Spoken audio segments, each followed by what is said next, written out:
साथियों, हमारे जीवन में कई मोड़ आते हैं और कुछ मोड़ तो ऐसे आते हैं जो हमारे जीवन की दशा और दिशा दोनों ही बदल देते हैं। शादी एक ऐसा ही मोड़ है जिसमें हम ना केवल लाइफ पार्टनर से जुड़ते हैं बल्कि उसके पूरे परिवार से भी जुड़ते हैं। यहाँ माँ की जगह हमें मिलती है सासू माँ, पापा की जगह मिलते हैं पापा जी, बहन की जगह मिलती है ननदी और छोटे भाई की जगह मिलता है नटखट देवर। पर कई बार इन तमाम रिश्तों में तालमेल बिठाना मुश्किल हो जाता है। हम एक्सपेक्ट करते हैं कि सासू माँ हमारी माँ की तरह हमें सिर्फ प्यार करे और जिम्मेदारियां ना दे। ऐसे में एक सास का समझदार होना और बहू को सही ढंग से ट्रेनिंग देना बहुत जरूरी और इम्पोर्टेंट है।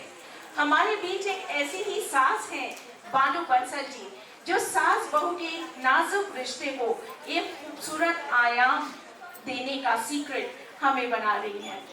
आइए बानू जी।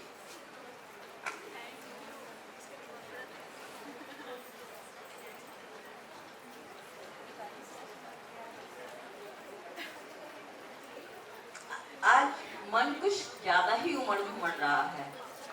कल माँ का फोन आया था, कह रही थी बिटिया बहुत दिन हो गए, बात नहीं करती, क्या नाराज हो मुझसे?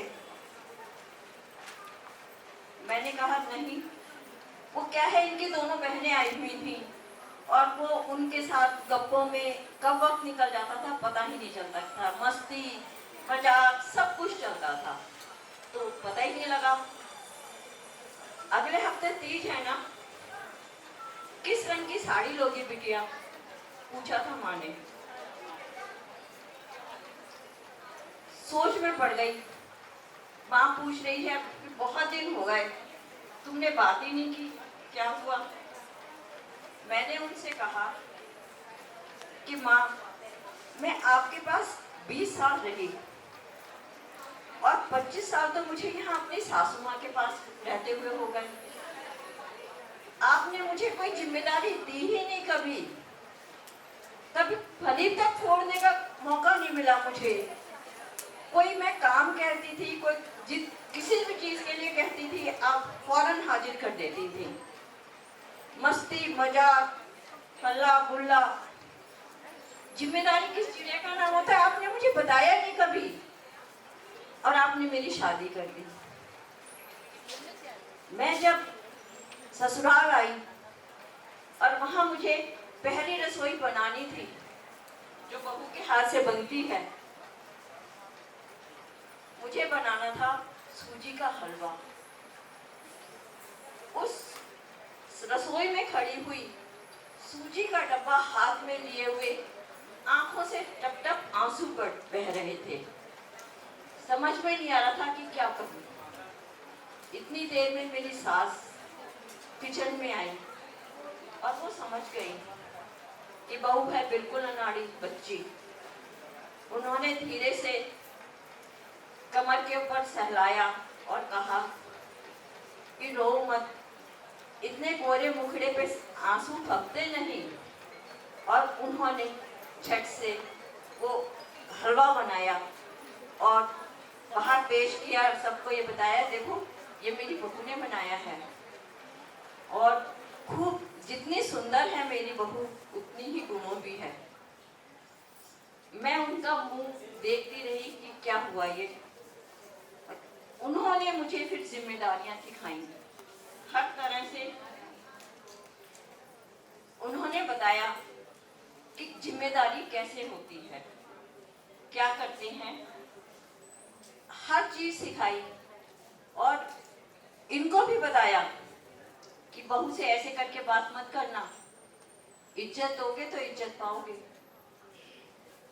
बाकी लोगों से कहा कि बहू घर की मालकिन है, नौकरानी नहीं, अपने बर्तन झूठे खुद रख के आओ। उसके बाद मुझे खुद पता होता था कि सब्जी में नमक कम है या चाय में चीनी नहीं है, लेकिन उन्होंने जिस आत्मविश्वास से मुझ पे विश्वास किया उसको मैं कुछ बयान नहीं कर सकती। उन्होंने कहा कि घर की लक्ष्मी है जो बहू होती है तो उसको सम्मान दो।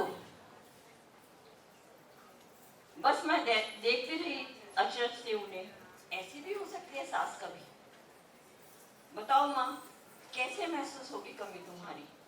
हाँ, याद जरूर आती है हर तीज त्योहार पर, हर खुशी में, हर गम में, क्योंकि माँ तो बस माँ होती है जो जानती है बस लाड लगाना।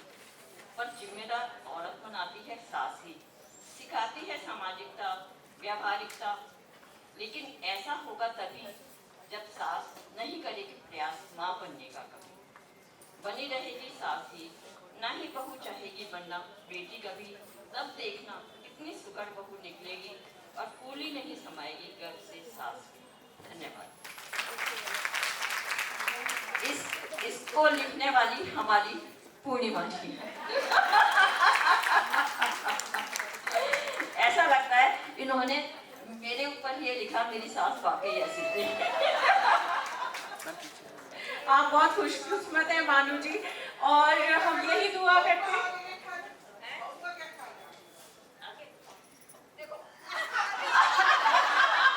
देखिए रचना जी, यहाँ हम जितने लोग बैठे हैं, एटलीस्ट हम लोग ये डिसाइड कर सकते हैं कि हम इतनी अच्छी सासू माँ जरूर बनेंगे। बोलिए, हाथ उठाइए, कौन कौन चाहता है?